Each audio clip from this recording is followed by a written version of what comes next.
मैं अवैस वेलकम करता हूँ आपको अपने चैनल एबी बर्ड्स मुल्तान पे। दोस्तों आज मैं हूँ मुल्तान में शाहिद भाई के गोल्डन फिंचेस के सेटअप पे। आइए चलते हैं उनसे पूछते हैं इनके पास कौन कौन सी फिंचेस की मोटेशन मौजूद है। वीडियो शुरू करने से पहले मेरे चैनल को सब्सक्राइब कर दें और साथ लगे बेल आइकन पर लाजमी क्लिक कर दें ताकि मैं जो भी नई वीडियो बनाऊँ वो आप पर नोटिफिकेशन के जरिए पहुँच जाए।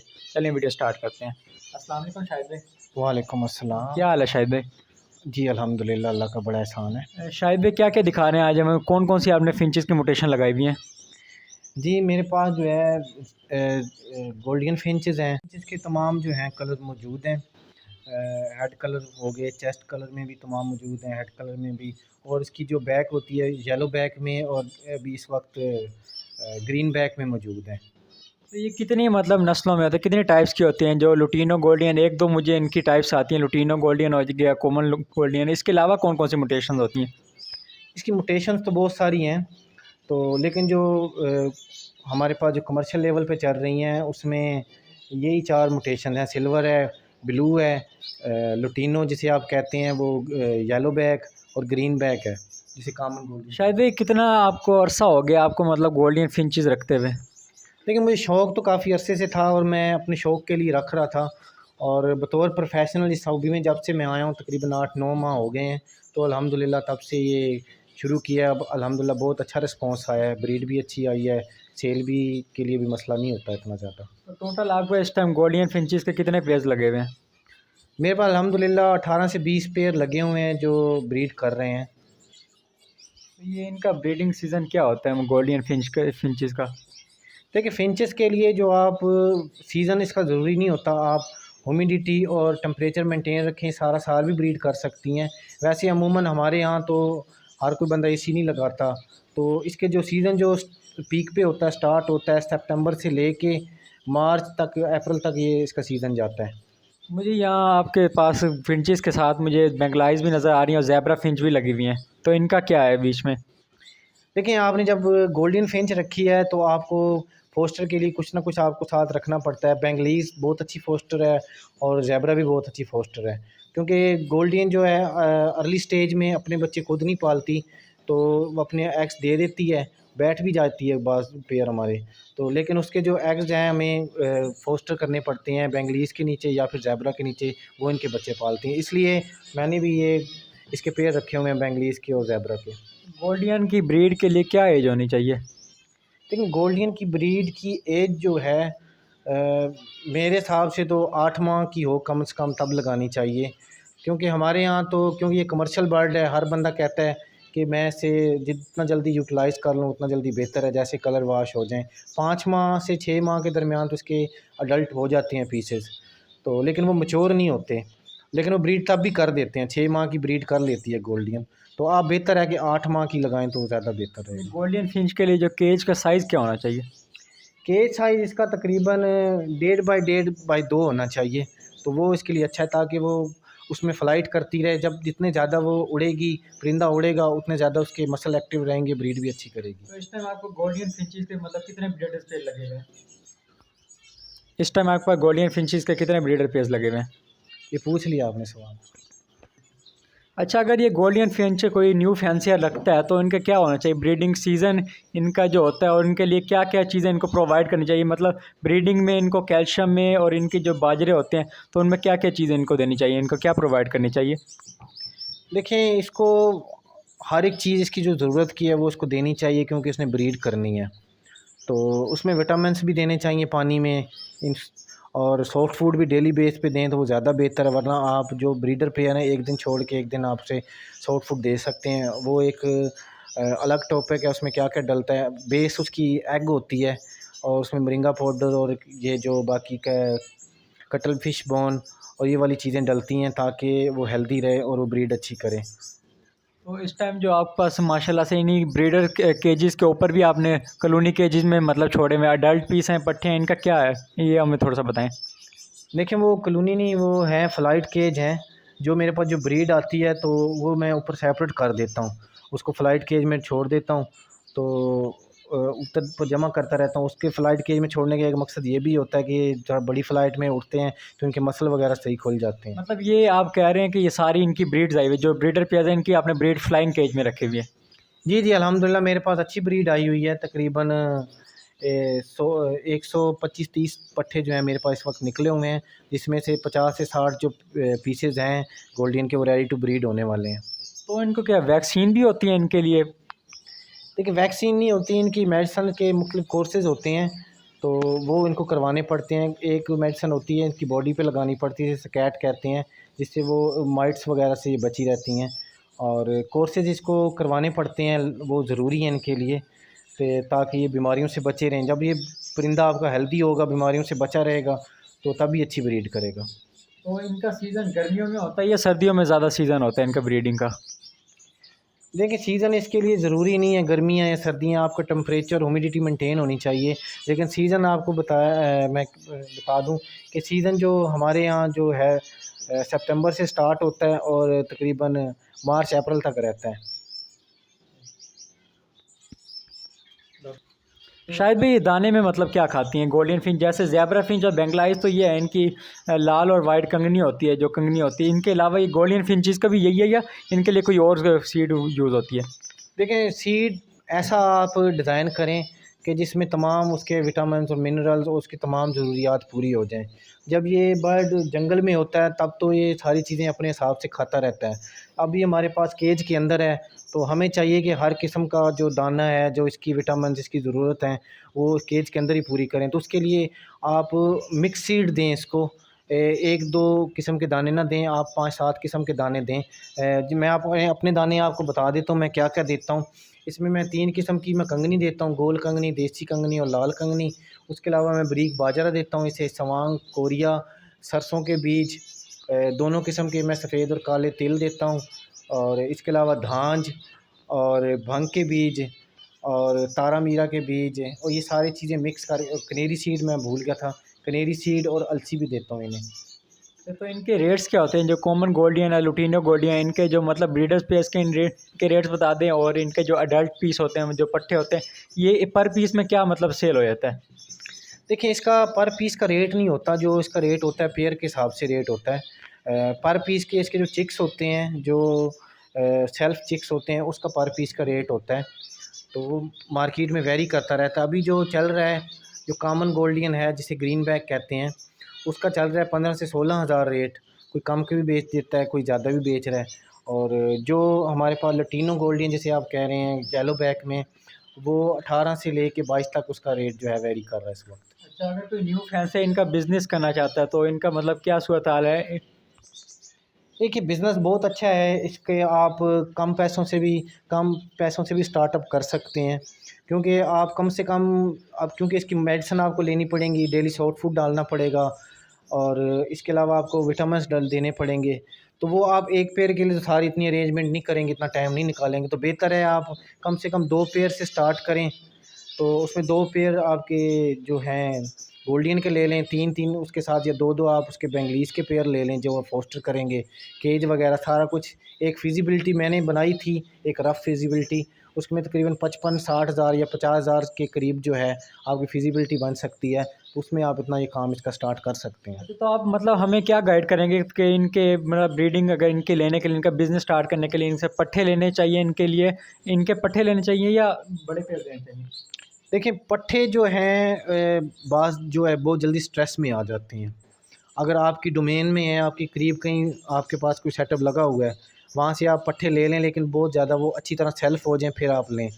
तो लेकिन मैं तो रिकमेंड करूँगा कि आप रेडी टू ब्रीड लें, रेडी टू फर्स्ट ब्रीड लें, जिसने पहली दफ़ा आपके पास ब्रीड करनी हो। उसमें आपको ये फ़ायदा होगा कि उसकी मेल फीमेल भी कन्फर्म होंगे, और आपको परेशानी का सामना नहीं करना पड़ेगा बाद में। और जैसे आप लेंगे, क्योंकि पट्ठे जब आप लेके आते हैं तो बाद दफ़ा पट्ठे सर्वाइव नहीं कर पाते, उसमें एक्सपायरी रेशो आ जाता है बहुत ज़्यादा। तो आप एक सेकंड रोक यार, एक सेकंड। शायद भी ये सीज़न में कितनी बार ब्रीड करती है और एक क्लच में हमें कितने इनसे मतलब बच्चे लेने चाहिए? देखें क्लच में जो है वो अपने हिसाब से इतने एग्स देगी, तो उस हिसाब से उसमें बच्चे आएंगे। बाद दफ़ा जो है अनफर्टाइल भी हो जाते हैं एग, बाद दफ़ा डेड इन शेल भी हो जाता है। वो आपकी हैंडलिंग पे है कि आप उसको किस तरह हैंडल कर रहे हैं उनके एग्स को, तो वो उस हिसाब पे है। बाकी आपने पूछा है कितने क्लच लेने चाहिए, तो मैं आपको रिकमेंड करूँगा, क्योंकि हमारे यहाँ क्योंकि ये कमर्शियल बर्ड है, तो लोग ये कोशिश करते हैं कि इनसे मैं ज़्यादा से ज़्यादा हम ब्रीड ले लें। तो और ज़्यादा से ज़्यादा में मुनाफा हो। लेकिन ये परिंदे के साथ जो है वो मैं कहता हूँ एक किस्म का जुल्म है कि एक हर चीज़ एक अपनी फ़ितरत पे पैदा हुई है, तो उसकी फ़ितरत जितनी है उतनी उससे काम लें। अब शरीयत हमें इस चीज़ की इजाज़त देती है, हमारा मज़हब भी इजाज़त देता है कि हम परिंदों से, जानवरों से फ़ायदा उठा सकते हैं, इनका कारोबार कर सकते हैं। लेकिन इसका हरगिज़ ये मतलब नहीं है कि आप इनसे इतनी ज़्यादा ब्रीड ले लें, इतने ज़्यादा इनको इस पे वज़न डाल दें कि वो उनकी ज़िंदगी के लिए जो है वो खतरे की घंटी बज जाए। तो बेहतर यही है कि आप इससे 5 से 6 क्लच लें और उसके बाद इसको रेस्ट पे दे दें। अच्छा, ये एग लेइंग करने के बाद कितने डेज़ बाद मतलब अंडे से ना मतलब बच्चे बच्चे निकाल लेते हैं? इसके फिंचेस का जो हिसाब-किताब होता है, गर्मियों में तो 15 से 16 दिन में 14 से 15 दिन के अंदर में बच्चे इसके निकल आते हैं। तो बाकी जो है कि बाद दफ़ा ये तकरीबन 18 दिन भी लग जाते हैं। तो जो इनके चिक्स होते हैं वो बॉक्स से निकलने में कितने टाइम लगाते हो? अडल्ट होने में मतलब क्या टाइम लग जाता है? देखिए बॉक्स के अंदर जब जैसे चिक्स हैच हो जाएगा 25 दिन के बाद जो है बॉक्स से जो बच्चा जो है वो जंप आउट हो जाता है और उसे सेल्फ होने में मज़ीद उसे ना तकरीबन 40 दिन से 45 दिन का बच्चा सेल्फ हो जाता है। लेकिन मैं रिकमेंड करूँगा जब वो थोड़ा बच्चा मैच्योर हो जाए, 50 दिन का हो जाए, तब आप उसे आप पेरेंट्स से अलग करें। ये जो साथ ही आपने माशाल्लाह से काफ़ी पीस पड़े हैं साथ ही, तो ये क्या मतलब अलहदा क्यों किए हुए हैं आपने? ये देखें मैंने ना आपको कलर सारे समझाने के लिए इसको अलहदा किया हुआ है कि इसमें ये म्यूटेशंस हैं, ये कलर हैं, तो ताकि हमारे जो व्यूवर हैं वो समझ पाएँ इसको अच्छी तरह। अब कैमरामैन को मैं कहूँगा कि यहाँ से ज़रा करीब आके इनकी वीडियो लें। तो इनके नाम क्या मतलब ये जो कुछ 5-6 पीस फिर रहे हैं मतलब अलग-अलग म्यूटेशन के, ये एक ही म्यूटेशन के हैं ये सारे पीस? देखिए म्यूटेशंस तो इसके कलर के हिसाब से अगर आप कहें कलर्स का नाम दे लें या म्यूटेशंस का नाम दे लें, तो इसमें बेसिक जो है 2 म्यूटेशंस हैं, एक ग्रीन बैक है, एक येलो बैक है इस वक़्त मेरे पास।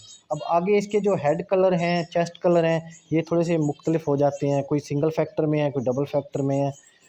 तो उस हिसाब से ये जो है ना इसको आप डिफरेंशिएट कर सकते हैं। मतलब ज़्यादा से ज़्यादा लोगों को चाहिए कि गोल्डन फिंच में इसके सेटअप में मतलब इस फील्ड में आएँ और ये ज़्यादा से ज़्यादा गोल्डन फिंचेस लगाएँ। देखिए गोल्डियन जो है लव बर्ड भी बहुत अच्छी हॉबी है और मैं समझता हूँ कि लव बर्ड जो है वो एक साल के अंदर स्पेसिफिक जो है ब्रीड करता है, 4 से 5 क्लच करता है मैक्सिमम। तो फिंचेस का ये फ़ायदा है कि सारा साल आप इससे ब्रीड ले सकते हैं, लेकिन इसका हरगिज़ मतलब ये नहीं है, मैं ये अपनी बात थोड़ी वज़ाहत कर दूँ कि एक ही आपने पेड़ से सारा साल ब्रीड लेनी है। इसका मतलब ये है कि आप 5 से 6 क्लच ले लें एक पेड़ से और उसके से वो वाला पेड़ निकालें, फिर दूसरा नया पेड़ वहाँ डाल के उसकी ब्रीड लेनी शुरू कर दें। लेकिन आपके पास टेम्परेचर और ह्यूमिडिटी सूटेबल होना चाहिए ब्रीडिंग के हिसाब से। अब आपका दूसरा ये सवाल था कि ये काम कैसी हॉबी है और उसको शुरू करना चाहिए, तो मैं ये कहूँगा कि फिंचेस ज़्यादा प्रॉफ़िटेबल काम है क्योंकि इसकी एक ब्रीड ज़्यादा आती है। इसकी जो लेइंग है वो ज़्यादा है और इसकी क्लचेस के अंदर जो है नंबर ऑफ़ द चिक्स हैं वो भी ज़्यादा आते हैं। तो उसके अलावा ये लव बर्ड के बाद दूसरी बड़ी हमारी जो है हॉबी मानी जाती है पाकिस्तान के अंदर गोल्डन फिंच की। तो इसकी फार्मिंग करनी चाहिए ताकि जो है हमारे जैसे माशी हालात चल रहे हैं, बिज़नेस भी डिस्टर्ब हैं, काफ़ी सारी परेशानियाँ होती हैं और ये घर के अंदर बहुत अच्छा काम चल सकता है और इसके लिए ज़रूरी नहीं है कि आपने ही करना है। ये घर की ख़वातीन को आप ट्रेन कर दें, अपने कोई मैच्योर बच्चे को ट्रेन कर दें, तो वो भी इसको बड़ी ईज़िली हैंडल कर सकता है। मतलब आपका ये कहना है कि कोई भी इजीली इनसे ब्रीड करके मतलब इनका बिज़नेस स्टार्ट कर सकता है, इनके कुछ पेयर्स लगा के इनका मतलब बिज़नेस स्टार्ट कर सकता है। देखिए इतनी ईज़ी भी ना लें कि आप जाते ही आप कहें जी मैं अभी सीखूँ भी ना और मुझसे जो है मैं इससे ब्रीड ले लूँ। कुछ आपको सीखना पड़ेगा और इसकी बीमारियों के बारे में थोड़ा जानना पड़ेगा। वो आपके साथ अभी मैं आपको सारी बातें बता दूँ, तो आपको घोल के भी पिला दूँ तो वो आपको समझ नहीं आएगी। ऐसे ही ऐसे ही। जब तक आपके पास बर्ड होगा, आप लाइव उसके साथ एक्सपीरियंस करेंगे, उसको आप एक प्रोसेस से गुज़ारेंगे, कैसे इसके एग आए हैं, कैसे इसके बच्चे निकले हैं, क्या-क्या मसाइल आए हैं, क्या-क्या इसके हल हैं, वो आप हमारे साथ कोऑर्डिनेट करते रहेंगे। जो भी मेरा जो कस्टमर होता है या न्यू फैंसियर होता है, तो मेरी ये कोशिश होती है जैसे मैं अपना बर्ड बेचूँ, उसके साथ मैं तब तक मैं अटैच रहता हूँ जब तक उसके पास ब्रीड आ जाती है, जब तक वो मैच्योर नहीं हो जाता। उसके बाद भी वो जब कोई फ़र्दन कोई मसले आ जाते हैं बर्ड में, कोई बीमारी आ जाती है, कोई मसाइल आ जाते हैं, तो जब भी कोई मुझे मैसेज करता है, वॉइस मैसेज करता है, तो उसका मैं उसे हल बता देता हूँ। मतलब आपका ये कहना है कि बर्ड्स को रखने से ही अंदाज़ा होता है। जी, वैसे तो आप इसके बारे में स्टडी करें तो अच्छी बात है, आप इसके बारे में नॉलेज हासिल करें, बहुत अच्छी बात है। लेकिन आप एक हॉबी में जब आ जाते हैं बाकायदा, तो तभी आप उससे ज़्यादा अच्छा एक्सपीरियंस ले सकते हैं। मुल्तान में किसी के पास ही कोई ऐसा सेटअप लगा होगा, माशाल्लाह आपका सेटअप तो बहुत ही अच्छा है, तो किसी किसी के पास ही ऐसे गोल्डन फिंचेस के सेटअप लगे होंगे। अच्छा, असल में मैं देखता था ना, लाहौर में, कराची में, इस्लामाबाद में बहुत अच्छे सेटअप लगे होते थे। तो मेरा एक ख्वाब था कि मैं मुल्तान में अपने शहर में ऐसा सेटअप लगाऊं गोल्डन फिंचेस का, और अपने लोगों को ये चीज़ मुतारफ़ करवाऊं ताकि वो भी इस हॉबी में आएँ। और एक तो एक प्रॉफिटेबल हॉबी है, इसको करनी चाहिए। और दूसरा ये है कि हमें थोड़े से मसाइल होते थे कि दूसरे शहर से जब बर्ड मंगवाते थे, बाद दफ़ा ट्रांसपोर्टेशन के शिपिंग के दौरान जो है बर्ड सही नहीं पहुंचता था। मतलब बर्ड्स एक्सपायर हो जाता था रास्ते में ही। नहीं, अगर आप करीब से मंगाते हैं, सही तरीके से भेजा जाता है बर्ड, और लेने वाला सही तरीके से लेके आ रही होती है, जो हमारी कोरियर की कंपनीज़ होती हैं या कार्गो की कंपनीज़ होती हैं, तो एक्सपायर तो नहीं होते। ख़ैर, लेकिन बहुत दफ़ा मिस हैंडलिंग हो जाती है सफ़र के दौरान। तो मेरा ये कोशिश थी, मेरा ख्वाब था कि मुल्तान के अंदर जो है एक अच्छा सेटअप बने गोल्डियन का, ताकि यहाँ के लोग अब ये देखें, वीडियो में देखना चीज़ और होती है, और लाइव जैसे आप आए हैं, आपने आपने टाइम निकाला है, आपका बहुत शुक्रिया। और आपने ये चीज़ें देखी हैं, आपने समझी हैं, मुझसे आप मिले हैं, तो आपको ज़्यादा जो है नॉलेज मिला होगा। जी, जी, माशाल्लाह आपका सेटअप तो बहुत अच्छा है। ये बताएँ मुझे, पाकिस्तान में इस टाइम कौन से ज़्यादा एरिया में इस टाइम गोल्डन फिंचेस के लगे हुए हैं सेटअप? देखिए, ये पूरे पाकिस्तान में ही चल रहा है। इसका कोई ये नहीं कहा जा सकता कि किसी एरिया में ज़्यादा है, किसी में कम है। लेकिन मैंने मैक्सिमम जो सेटअप देखे हैं अपने जो एक्सपीरियंस में, लाहौर में, कराची में, इस्लामाबाद में, हर जगह पे हैं, तकरीबन हर शहर में फैंसियर हैं। और ये इसके लिए कोई आप महदूद नहीं है कि आप इस एरिया में करें, आप इनको कहीं से भी रख सकते हैं, आप इनकी जो रिक्वायरमेंट है पूरी करें, कहीं से भी आप इसका बिज़नेस कर सकते हैं। पाकिस्तान के किसी भी हिस्से में हैं आप ये बर्ड पालें, फार्मिंग करें। जब आपके पास ब्रीड आ जाए, रेडी टू ब्रीड हो जाए, तो उसको आप सोशल मीडिया प्लेटफार्म पे आप इसको सेल कर दें। और सेल करने का यही तरीकाकार है कि आप जब आप ऐड लगाएंगे, तो ऑटोमेटिकली लोग आपसे कांटेक्ट करेंगे। तो उनसे आप, जब आपकी डील डन हो जाए, तो आप उनसे पेमेंट लेके ट्रांजैक्शन कर दें, उसको आप कार्गो करवा दें। और कार्गो करवाते वक्त भी आप चंद बातों का ख्याल रखें कि उसको जो है लकड़ी की फटकी होती है, उसमें डाल के, दाना पानी डाल के, और किसी अच्छी कार्गो सर्विस के ज़रिए जो आप उसको भेजें। अच्छा, तो मतलब आप ये सेल भी, इनकी ब्रीड सेल करते हैं? जी, जी, अल्हम्दुलिल्लाह मैं ऐसे कमर्शियल लेवल पे कर रहा हूँ, तो बहुत अच्छा बिज़नेस है मेरे लिए, बहुत ये सपोर्ट करता है फाइनेंशियल के हिसाब से भी। तो आप अपना मुझे कॉन्टैक्ट नंबर शेयर कर दें, अगर किसी भाई ने इनका शौक करना हो, कोई न्यू फैंसी इनका बिज़नेस स्टार्ट करना चाहो तो वो आपसे कॉन्टैक्ट करेगा, आपसे गाइड लेगा, गाइडेंस आप करेंगे उनको कि कौन कौन से म्यूटेशन लगाएं और कैसे लगाएं। मेरा यूट्यूब चैनल भी है, इसके अलावा मेरा फेसबुक पेज भी है, उसके लिए मैं गुजारिश करूँगा कि आप उसका लिंक डिस्क्रिप्शन में दे दें। तो उसके अलावा मेरा जो नंबर है, कोई भी मुझसे अगर रब्ता करना चाह रहा है, मालूमात लेना चाह रहा है, या काम ये स्टार्ट करना चाह रहा है, या किसी ने ऑलरेडी ये कोई गोल्डन का काम कर रहा है, तो उसको कोई मसाइल का सामना है, कोई ब्रीड का मसला आ रहा है, या चिक सर्वाइव नहीं कर रहे, या गोल्डन सर्वाइव नहीं कर रहे, तो कोई भी पूछना चाह रहा है, रहनुमाई लेना चाह रहा है, तो आप मुझसे रब्ता कर सकते हैं। मेरा नंबर जो है 0300 86555741 मेरा नंबर है ऑफ़िशियल। तो इस पे आप व्हाट्सअप कर सकते हैं, कॉल कर सकते हैं सुबह 9 से शाम 8 बजे के दौरान। तो आप बिल्कुल, अगर आप मैसेज कर दें, वॉइस मैसेज कर दें मुझे व्हाट्सअप पे, अपनी प्रॉब्लम बता दें, और बर्ड्स की आप वीडियो साथ भेज दें अगर कोई बीमार है, तो फिर मैं आपको बेहतर रहनुमाई दे सकूँगा। दोस्तों, अगर कोई न्यू फैंसी स्टार्ट करना चाहे तो गोल्डन सेटअप, मतलब गोल्डन फिंचेस का सेटअप बिज़नेस इनका कर सकता है। माशाल्लाह शाहिद भाई ने काफ़ी अच्छा हमें गाइड किया है। ठीक है, जज़ाकल्लाह आपका टाइम देने का, बहुत शुक्रिया। मेहरबानी।